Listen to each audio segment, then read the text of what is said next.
This is Be the Solution podcast. This is Maria Quattrone, and today my guest, James Knull. Welcome, James. Hi, thanks. Well, I'm very, very welcome. Thanks for having me. Absolutely. I wanted to be in a business that I did not have a ceiling. Take a pen and a piece of paper, draw a line, draw another line next to it.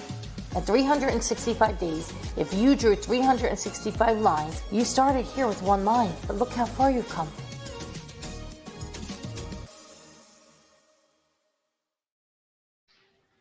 Welcome, James. So let's get right at it this morning. Looking forward to it. Excellent. So you're from Edmonton? Yeah, I'm from Edmonton, Alberta, Canada, and I spend a lot of my time in Vancouver, British Columbia, Canada. I bounce between both cities. Excellent. Now, how far are they? Very far apart? Or are they near? They're a pretty far drive because you have to cross the mountains to get from one to the other, so it's a slower drive. But if we fly, it's maybe an hour flight. Oh, okay. So it's pretty far apart. So you're in two different cities. Why? Well, there's a couple of reasons. I'd say the first reason is Vancouver is just one of the probably the world's most famous lifestyle cities. It's a beautiful place to live. It's a beautiful place to, just be out and about. It's got the mountains, it's got the ocean. It's a beautiful downtown core. It's a very vibrant city, and I just love living there. And Edmonton is where I was born and raised, and it is an economic powerhouse in Canada. And so the two cities together make for a really great complementary set of real estate markets to be doing business in because they both have very, very different value propositions. And with our clients in Western Canada, there's going to be something for everybody in between the two cities. Oh, wow. That's cool. That's how long? Where did you start first? I started in Edmonton. Okay. And then how long did you branch out into Vancouver? We've been doing business in Vancouver for about 10 years, and we formally opened our office last year. Oh, wow. Congratulations. Thank you. Super exciting. So you've been in real estate for what, the last decade or so? Yeah, just over 10 years, coming on 15 now, and it's been a great journey. I really, really love the industry, and I don't plan on doing anything else. No? What do you love most? I love that it's a people business. I think a lot of people get into real estate because they think they love houses, and I think that real estate is more than just the houses. It's all about meeting new people all the time, building relationships, finding out what they're all about, building friendships, and ultimately helping them with houses. But there's no selling houses without people to buy those houses. So I just love the social aspect of it, the friendship of it, the camaraderie, and getting to meet new people all the time, and just getting to experience all kinds of different personalities. Yeah, absolutely. Absolutely. So are you heavily still involved in the actual business itself? I know you have a team around you.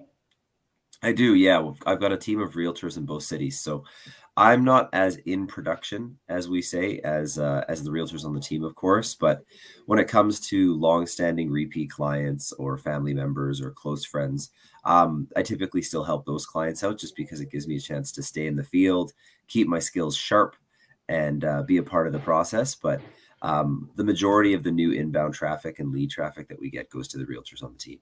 Wow, cool. So you have 10 in each city? Yeah, about 10 in each city. And so what's the real estate market like in your area? Because down here it's like pretty crazy.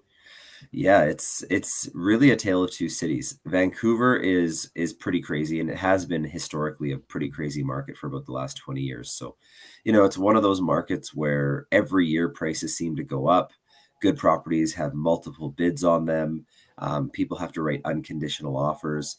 And from an investor perspective, it's a market where, it's almost nothing's a sure bet, but it's about as close to a sure bet as you can get, where whatever you buy will be worth more in a couple of years than you bought it for. So it's an exciting market for speculative investment too.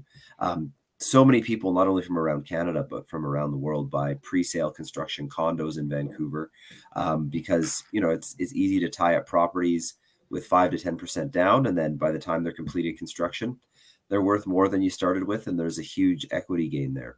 Mm. Edmonton's a So totally different market. It's a blue collar kind of town. So the appreciation isn't as aggressive, but Edmonton is one of the most affordable cities in Canada. So with the affordability index being where it is, it's great for cash flow investors because there's a ton of properties in Edmonton where you can buy them, rent them out, and even after paying a professional property management company, make several $100s of positive cash flow profit every single month. So that's why, I mean, it's a great 1-2 punch for our clients, because a lot of them will buy some speculative investments in Vancouver, hoping for that equity gain. And then they'll also put some of their investments in Edmonton, where it's stable, steady properties that they can rent out and make predictable income every single month. Wow. So what's an average multifamily, say triplex, go for in Edmonton? Well, in Edmonton, an older triplex with 3 units in it, where 3 independent titles, 3 independent utility inputs. So, maybe not talking about a house where they've crammed a second kitchen or a third kitchen in somewhere, but a true triplex should go for an older one. I would say probably in the 700 to 800 range. And then we have a brand newly constructed one from a home builder that is going for about 1.3 million in a really nice part of town. So that would be the range. In Vancouver, you can comfortably double to triple the cost of anything. So it's kind of crazy when, from a Canadian perspective, to see 2 cities that are relatively close together, but the price points in Vancouver are 2 to 3, sometimes 4 times more expensive for an equivalent property. So that same new triplex in Vancouver, instead of 1.2 million for the whole building, would be 1.3 or 1.2 to 1.3 million per unit, making the whole building cost close to $4 million. How does that even make sense for an investor? Well, with you mean the price points in Vancouver? Yes. Yeah, I mean the price points in Vancouver are very expensive. Now, one of the things we notice in Vancouver is anybody who's owned in the city for a while has that equity. There's kind of a joke in Vancouver that everybody in Vancouver is a millionaire, because if you've bought real estate anytime in the last 15 years in Vancouver, you have at least $1 million of equity in your property because of how aggressively it's grown. Vancouver's a fantastic city because it's really gone from being on the Canadian stage to being on the global stage, especially with, Expo and the Olympics. So there's so much international attention and investment that you don't compare Vancouver anymore to Canadian cities like Edmonton and Calgary and Winnipeg. Vancouver gets compared price-wise to international cities like San Francisco and Tokyo and Shanghai and Hong Kong. So that's the price point we're dealing with Vancouver. Is it plays on the world stage, and so the price points are on a world stage. So for a starting out investor, for someone with a middle class median income, typically we go out to the suburban cities that are a little bit further from the downtown core, where a quote unquote affordable house would be closer to $1 million for a full house with a secondary suite, or smaller condos that are $400,000 to $500,000 for a 1-bedroom, 1-bathroom. The other thing that people in Vancouver do is, if the budget isn't there, they come by in Edmonton, because in Edmonton for $400,000 to $500,000 you can buy a brand new house in a nice neighborhood with a secondary suite in it. So 2 dwellings, 2 incomes, and that's something we see quite a bit as well. Oh, excellent. So you're an investor. So what type of properties are you investing in? Yeah, that's a great question. I started my career investing in houses with secondary suites. 2 incomes, 1 property, income from the upstairs, income from the basement. And What's a secondary suite? They get called all sorts of things. So secondary suite, basement suite, basement. Just imagine a separate entrance that takes you upstairs, and there's a fully contained living unit with kitchen and bathroom. And then, the back door goes down to the basement, and there's a fully finished basement with second kitchen, second bathroom, the whole works. Laundry facilities upstairs, laundry facilities downstairs. So you've really just taken the upper level and lower level of the house and built 2 separate living dwellings. So in Edmonton, they call those secondary suites. I see. Yeah. So, I think maybe some markets in North America call them up-down duplexes, is another term I've heard used. The duplex, it's zoned for 2 family. So, so that's called a duplex here. Yeah. So, different cities just give different titles to the various types of properties, and that's what they call them around here. Yep. So, okay, cool. Yeah. So I started buying those. I ended up with about 20 of them, and from there, I wanted to make the leap into multifamily. So in about 2012, I bought my first multifamily apartment building. It was a 12-suite building. And since then, I've been slowly and steadily buying more apartment buildings. So I have about 13 of them now. and my whole portfolio has about 250 units in it. And I'm not in a rush to buy anything, but every so often nowadays, sometimes it's about once a year, a really interesting property comes up that checks every single one of my boxes, and I'll mobilize and take action to go after it. What are your boxes? Number one is always location. I'm very, very, very heavy on location. I'll put location, almost box 2 and 3 are location, and that's real estate. Everybody says location, location, location, but I've noticed time and time again that I've bought really nice houses in really bad locations, and they haven't worked out as well as I thought. And I own a couple of properties that are not really in the best shape, but because they're in such good locations, they work very, very well. So always location first. And nowadays, I'm not really into fixer-uppers anymore. I don't really like doing big renovation projects. I don't like having ongoing repairs and maintenance to worry about. So I very, very specifically approach properties that are very, very new or have had extensive renovations recently. I'm totally okay with the fact that you pay a price premium because somebody else has done that work. But for me, where I'm at in my career, I'd rather have the time freed up by not having a high maintenance property than knowing that there's going to be a big time commitment to improve the property. So, that'll be my next bundle of criteria, is just the quality and condition of the property.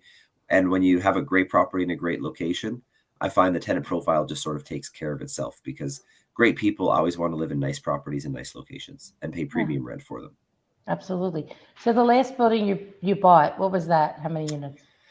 The last building I bought was actually something a little bit different than I normally buy, but it was just the right deal at the right time. It was 2 brand new houses. A builder had taken a large lot, subdivided it into 2 lots, built 2 brand new houses on the 2 lots, and then each house had a secondary suite in the basement.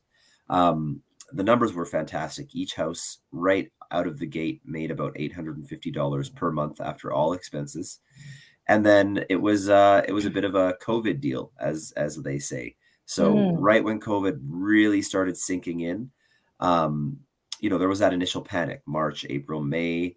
We felt like the sky was falling. I don't know about your market, but on the realtor side, we had all of our clients canceling their deals, non-waiving conditions. The general marketplace was very, very tentative.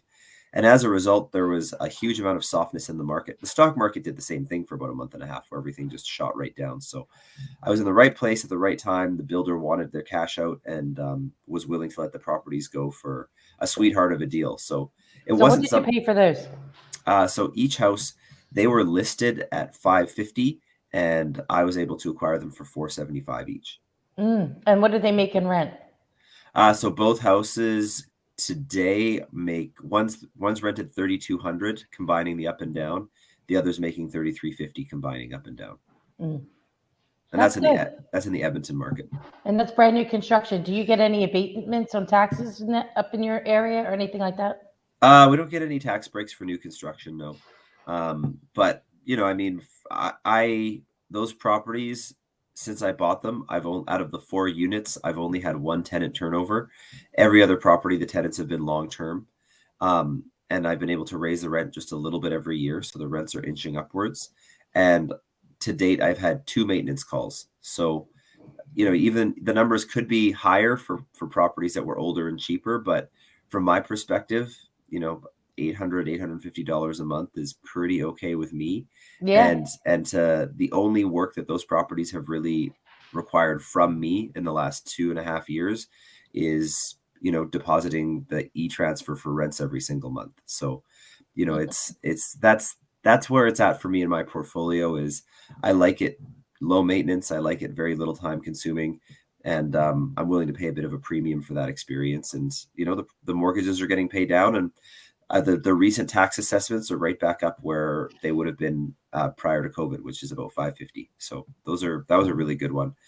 The property I'm approaching right now, I've been working on doing my due diligence on a 24-unit building in a really up and coming part of town. We have a metro line coming in, so like subway, transit, whatever your market calls it. I mean, there's Sure. all kinds of different terms for it, but there's a train stop coming in about 300-400 meters away from this building, and I'm feeling really good about where the direction of the neighborhood is headed, just because of all this new infrastructure. So there's a 24 unit building. We're pretty close to being ready to finalize.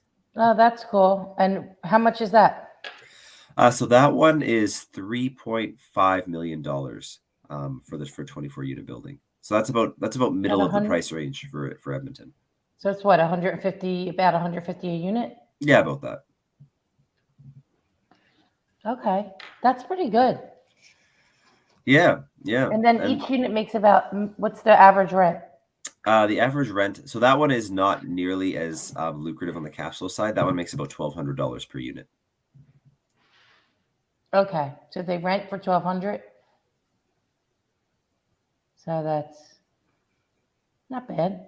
It's not bad, but I that one for me is about land value, because it's a building, but the lot itself is close to an acre. So there's just a jumbo sized parking lot and a big yard, and I see all kinds of future development potential for the property. Oh, that's fantastic. Now, are you finding these opportunities yourself or off market, or how are you doing it?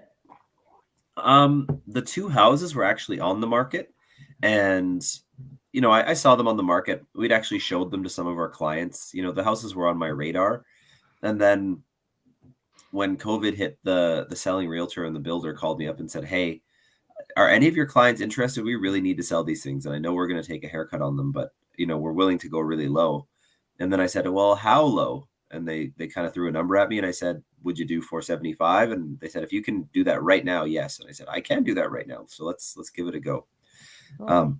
The 24 unit building, a mortgage broker that I know, a commercial mortgage broker, was doing the refinance on the building, and the owner expressed an interest in selling, and it just kind of came up in conversation. So that one came up to me. So, being in the industry as a realtor, it's always a combination of both. Either seeing deals on the market, or ones coming to us just kind of through conversation. That's awesome. How did you get in real estate? When I graduated university, I was talking to my dad, and he said, "Hey, if you're going to stick around the city, instead of paying rent, you might as well get a place." And he said, "I bet if you rent out the rooms to your buddies, you can basically live for free." So we kind of, doodled on a piece of paper and scratched out a quick budget. And we figured that if I got a 6-bedroom house and I rented 5 of the rooms, I could live in the 6th room rent free. So I did it, wrangled up a bunch of friends, and it was a great living arrangement. It was super fun. In my early 20s with 5 of my buddies, we had a great time. Basically had my own frat house, and it worked so well that I bought another one and rented out those rooms to a group of friends. And then that kind of kicked everything off. I just loved it so much that I knew it was the place for me. I got my license, and the rest is history. That's so cool. So you got right basically out of school, you got right into real estate. Yeah, right out of school, right into real estate. Back in those days, houses in Edmonton were, the first house I bought it for right around $200,000. So I mean, back then it felt like an incredible amount of money. It blew my mind that I was spending that much money on something, but it's worth about 400 today. And I mean, the fact that it paid for itself with me living there for free was incredible. I couldn't believe it. So, I mean, I got an insured mortgage. I was able to put 5% down, and so, back in those days, I was able to scrape together my $10,000, and I was off to the races. Yeah, and that's all it took, right? You have to take that leap of faith, that first step. Yeah, I mean, it was pretty scary, but yeah, it really was a leap of faith. I said, you know what? To heck with it. I'm sure it'll work out, and if it doesn't, I'll just sell the house. That's awesome. Cool. So how did you decide to start your team? Well, as a solo agent, I was a solo agent for about 10 years, and it was a great experience. I was a top producer. I kind of was in the last 3 years, I was in the top 10 in my city for the 3 years in a row. But I found that, number one, it was a little bit lonely. One of the interesting things about real estate is you do get to meet new people all the time, but you're always, quote unquote, you're always on. It's always a client facing experience. So while it's hyper social, there isn't the same sense of camaraderie as having a team. So I wanted that office chat. I wanted the water cooler chat. I wanted a community of people around me all working in the same direction. So that was one of the things that kind of got me thinking about a team. The other thing was just shifting what my bundle of responsibilities was. As a full production realtor, you really are on call. If you want to be, from my perspective, all of the best realtors in the city, if a client wants to see a house, if a client wants to do a deal, you've got to be there, because if you're not, another realtor is going to be okay showing that house. And so I figured if it wasn't me front row center, being on call all the time, putting in that effort, then the business would dwindle. And so I wanted to build a business that created a space where other people could be putting in that hard work. And, it allowed me to shift my responsibilities to a more of a 9 to 5 kind of job, which I really liked. So, right now, I don't make as much money as even some of the top realtors on my team, but they're working like I did when I was their age. They're putting in those 70, 80 hours a week. They're cranking out 5 to 10 deals a month. Their phone is ringing off the hook. They're, doing texts under the table at every single dinner party and on the golf course. And for me, I'm always on call for them. I'm always there to help them, but it's freed up a lot of my time to earn a very comfortable income while still having something that resembles closer to regular office hours, which I really enjoy at this point in my life. I bet. Well, and you have the investing, so that's another income. Yeah. I don't actually use my investment income as an income stream. I'm a little bit old school in my thinking in that I just want the debt paid off. So all of my positive cash flow goes into accelerating mortgage pay down. So I've got every Well, how do you mortgage do I that? set up. So basically all of the positive cash flow that all my properties make just piles up into a bank account. And then every December I look at what's there and make a decision to just make one big lump sum pay down on the mortgage. So most of the mortgages I have allow you to prepay up to 20% of the total mortgage value once a year. And so, whatever's accumulated into my reserve funds, I just pull a little bit of that money out and pay down a property faster. And that shaves off years of your mortgage. Years, yeah. Like when I bought some of my first houses, the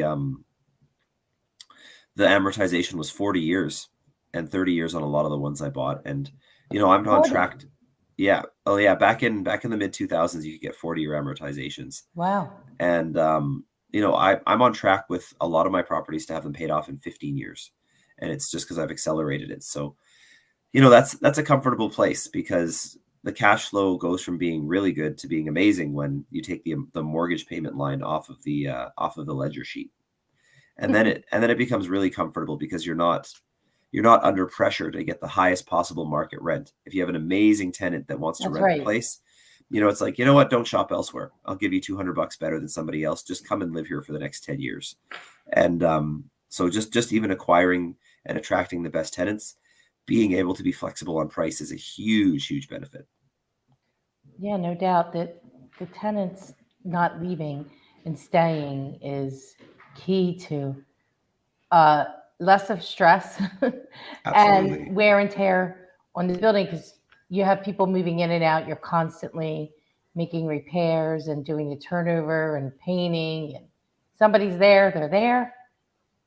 And you can save so much money by just giving them less money than in rent that they would have to pay next door. Oh, absolutely. I mean, any business, we know that the cost of acquiring a new customer is substantially more expensive than the cost of retaining an existing customer. And the landlord business is no different. People will be more than happy to live in a suite that they've dinged up and that, it's their mess and they're comfortable with their mess. But as soon as it's time to attract a new tenant, it's paint, it's probably redoing the flooring, it's deep cleaning, it's mending and repairing all sorts of odds and ends. Even a really good tenant leaving, the expense to the business is thousands of dollars, because usually it's a month of vacancy plus the cost of just a fresh coat of paint and a deep clean. In our market, if the best tenant in the world leaves, it still costs us $3,000 or $4,000 just to get the suite back up to prime condition for the next person. Right. Yeah, it's pretty expensive.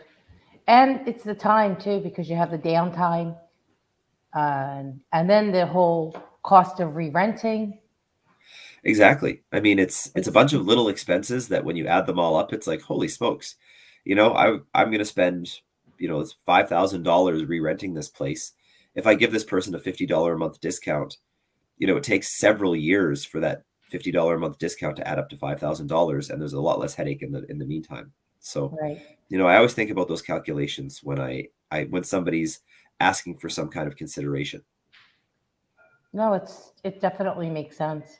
I think sometimes people lose sight of that and just want to try to push for the highest rents, and it's not always the best strategy. Yeah, the tricky thing is in commercial, we're always all about the net operating income as how it compares to the cap Mhm. rate. And so, if you're looking to sell or refinance the building, absolutely, pushing the rents is the name of the game. You want to have the highest possible rents to get the highest net operating income, so that the math of the net operating income compared to the cap rate produces the highest possible building value. Sure, because they're buying that rate. Exactly. But, there is a different strategy out there where if you're going to own the building for a really long time, worry about raising the rents at the point of sale. And in the meantime, it creates a much more comfortable, much less time consuming ownership experience to just be a little bit less intense on the rents. And, the trade-off is people staying a lot longer and way lower tenant turnover. Yep. That is the name of the game. We work with a lot of investors here in Philadelphia, so all familiar with apartment buildings and commercial apartment buildings, residential apartment buildings. They're hard to find here. Yeah, they're hard to find in our markets too. Good deals take a little bit of time to source out. You have to be You know, patient. You have to be patient, A yeah, but you patient also have to be buyer. ready. Yes. All ducks in line. Exactly, because when a good deal comes up, all of the other investors are ready to snap it up. So if you're not deal ready when that good deal does come up, then somebody else will probably buy it first. Yeah. So what things are you working on this year for your company, your team? Yeah, I'd say probably one of the things that's taking the most of my focus this year is our Vancouver, BC team. Just really getting that up to speed, getting everybody trained up, and building out our business infrastructure. So, in Edmonton, our administrative team has been there for years. They're very, very comfortable with conveyancing, et cetera, et cetera. In Mhm. Vancouver, everything's pretty new. The office has only been in full operation for about a year, and everybody's just easing into their roles, building their skill set, building their client base, and just, because it's a different province, and a different city, even though it's Canada and it's close by, there's about 25% of the way that business practice runs that's just completely different. And so we're taking a business model and a set of practices that are pretty well entrenched in Edmonton, and just redesigning them and making sure that they work in the new city. So it's just reiterating, tweaking, and improving everything so that the Vancouver office is just as smooth of an operation as the Edmonton office. So do you have a house there as well? I have a condominium. I'm an apartment kind of guy, so I do have a residence in Vancouver. But the Vancouver downtown core is one of the most beautiful, vibrant downtowns, in my opinion, in the entire world. And Wow. I've it's never been definite. there. Oh, it's just beautiful. Like I said earlier in the conversation, it really is a global city. It's a big tourist destination, and it's a very special place. It's nestled right at the base of the mountains, and then it's right next to the ocean. And the downtown skyline has architectural requirements very similar to like Hong Kong or Sydney. So Oh, the wow. en- the entire downtown skyline is just like a shimmering wall of glass towers. It's no matter which angle you look at it from, it's an absolute sight to behold. Wow. One day I'll get there. I sure hope so. I have no doubt that Yeah. you'll absolutely love it. It's a beautiful, beautiful city. And as an American traveler, you guys get to take advantage of the exchange rate. So, those dollars will get you a lot further just having fun in the city. Definitely. You guys all opened up there? Yeah, we are. We had a case spike. So in BC, they are actually reintroducing a bit of a mask mandate. So kind of a bummer, but I mean, when you go to a restaurant, you basically wear your mask from the door to the table, and then Sure. and then take your It's the mask same off. here. Yeah, exactly. So it's it's a minor inconvenience. It ebbs and flows. And then in Canada, and especially in British Columbia, we're starting to talk about a vaccination passport card to have access to certain things. So that's on the table in BC. They're talking about having it for accessing things like restaurants and gyms and concerts and sporting events, anywhere where a heck of a lot of people are getting together. So I understand that is a super controversial topic. My social media's definitely got tons of posts of people expressing opinions on both sides of that debate. So I'm not trying to open the can of worms. I'm just letting you know that debate is raging in Canada as well as it seems to be raging in the States. Yeah, I try to stay out of it. Yeah, there's bigger things to occupy my mind space than that, I feel. And That's right. I live in exactly. I like to worry about how to make sure my clients are having a great experience, and which patio I'm going to enjoy dinner on in the evening. Yeah, where you're going out. Exactly. Yeah, that's awesome. So are you a reader? You know what? I am a listener, so I listen to a lot of audiobooks. I don't turn the pages, but I do a lot of audiobook listening. Okay. What's on the audio now? So I usually alternate between a business and self-improvement book, and then I listen to one really fun book. I'm actually part of a book club. And so the book for the book club that I was a member of was, have you heard of the book Dune? It's a classic sci-fi book. No. For anybody who's listening, it's considered to be one of the most classic sci-fi books out there. So somebody selected that book in the book club. So I just made my way through Dune, and it was a very, very cool book. Really, really enjoyable. So that's kind of what I just finished reading. And now I'm going to start getting into a book called Traction, which is a book about Gene Wickman. Exactly. So it was recommended to me by a very reliable source, someone whose entrepreneurial achievements I really respect, and they said you got to read this book. So I'm going to start getting into that this week. There's two books, Traction and Rocket Fuel. Okay. Gene Wickman. It's the if I like EOS Traction, system. then yes, the EOS system. Yes, exactly. Yeah. So that's what we're diving into. Yeah, that's something that we're going to be going into this fall at our company. Oh, amazing. Yes, operating off of it. So it takes a little while to get it all going, but once it's up and running, I hear really good things about it. I have some colleagues that operate their businesses from EO. Yeah, that's kind of what I hear. It seems like a really good platform to tweak the business with. So they talk about building that new operating system for your business, and for someone like myself, where my business is really it's the definition of a small business. We've got a few dozen people. We're in two markets. When we look at the way that large corporations are systematized and organized and process driven, it's like, okay, we've got our in-house bundle of systems and processes, but we're, to scale from small to medium, you need a platform to scale with. So I'm really excited to read that. And we hired someone from a huge corporation. There's a bank called Canadian Western Bank. It's one of the biggest banks in Canada. And so we hired someone who's a manager at Canadian Western Bank to come in and help us start implementing systems and processes for scaling. That's awesome. How'd you land that? I just basically put together a job description saying like, hey, we're looking for a new office manager. And instead of saying in the job description, must be good with paperwork, must be good at transaction coordination, must have experience, with admin stuff, I put in the job description, stuff that they talk about in Traction. So like, must be good at doing systems analysis, must be good at building training manuals, must be good at building process, must be good at, like all that kind of high level business building stuff in the job description. And the resumes and the applicants that came in with those types of bundles of responsibilities that they've had in their previous jobs. And so we kind of started the shift really came from me in terms of putting out a different job description to attract a different kind of person, and then having a different set of criteria to hire that person. Because up to this point, we've hired administrators, really people that just help with all the deal paperwork, as well as marketing administration, basic HR, basic bookkeeping. And so, we really looked for somebody who like that's still going to be part of their bundle of responsibilities to help out when they need to.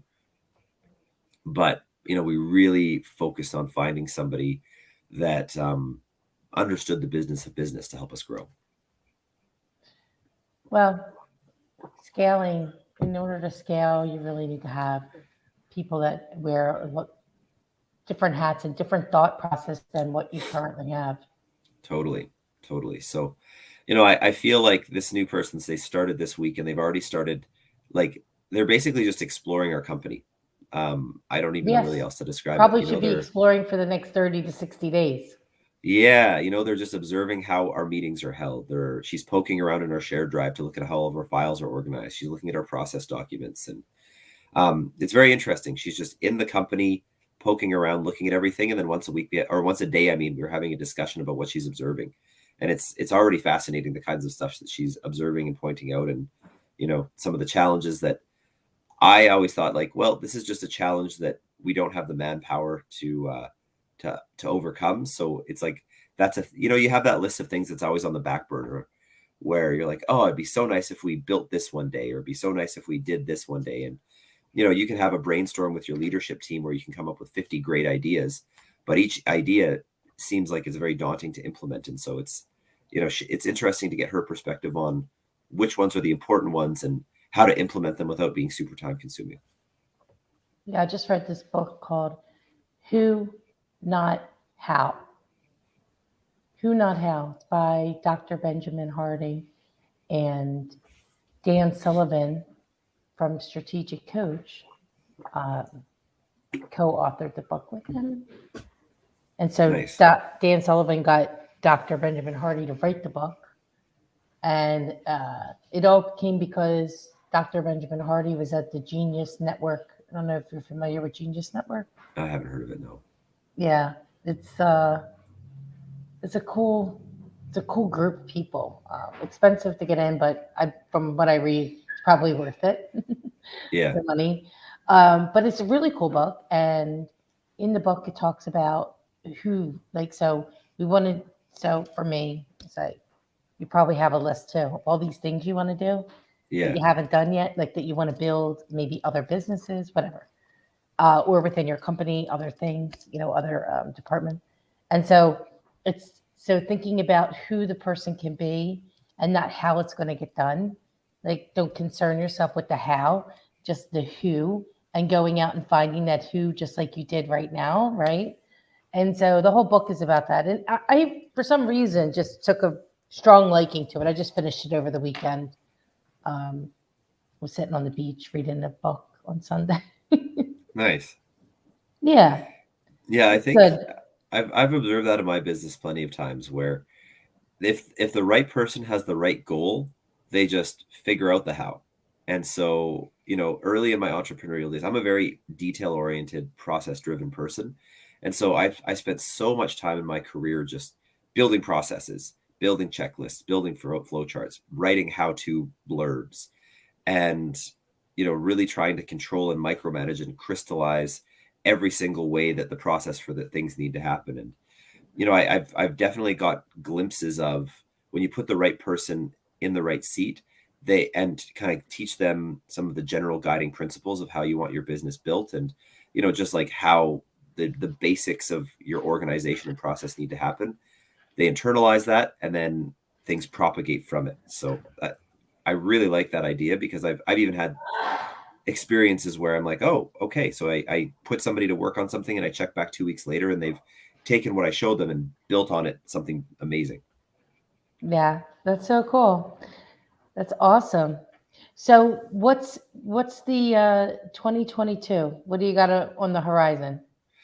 Well, I'd say 2022 is probably still going to be a little bit more work in Vancouver. Like it took about 4 or 5 years for the Edmonton team to really gel into a cohesive unit. Now, a lot of that was learning, and learning takes time. So, Vancouver's application. So I feel like by the end of 2022, Vancouver is going to be really solid, set, and functioning. And then from there, I'm contemplating looking at other markets. There's several other cities in Western Canada that are great real estate markets to be in. So, some of them namely are Victoria, Kelowna, and Whistler. And so, you know, I do have a goal to expand into those markets as well. Oh, Whistler, that's a beautiful place. Yeah, Whistler's, I mean, you know, Whistler's one of the most famous resort destinations on the planet, both for skiing and mountain biking. And I personally spend a lot of time skiing in the winter and mountain biking in the summer. And that's a place that I would love to live. And, you know, if I can build a business while I live in a beautiful place, then I'm all for it. That's great, James. Wow, so exciting. So you're very interesting. Oh, thank you. You're taking like, oh, I like to go over there. So let me just go over there, get a condo, and open this new business. Well, I mean, it's a new business, but it's the same old business. You know, Yeah. it's Of course, real of course. estate. But I So mean, the cool thing about real estate expanding. is It's great. everywhere you go, people have to live in houses. And so That's right. it's a nice business that's transferable to every market. That's So I'm great. very lucky in that regard to be in this business. I love it. I love it. Well, you were great to talk with today. Thank you for being on my guest on Be the Solution. My pleasure. It's You been definitely are super being the fun. solution up there in Canada. Oh, thank you so much. One of these Yeah. days we'll have to meet in person at one of these real estate things or something, and maybe Yeah. I'll visit Vancouver one day and tell you, look you up, call you when I'm going. Please do. Please do. Yeah, Vancouver's it's an amazing place, and you know, if you like the sounds of Whistler, it's an hour drive, hour and a half drive, depending on how heavy your foot is up the highway to get there. So Yeah, my it's a husband is great an 1-2 avid punch. skier. He loves it there. Oh my goodness. Well, if he loves skiing, he's got to come to Whistler. He was there before. Awesome. Yeah. Well, it was great talking with you today. Great I talking with you appreciate too. it, and you have and make it a great weekend. You too. Thank you so much. You're welcome.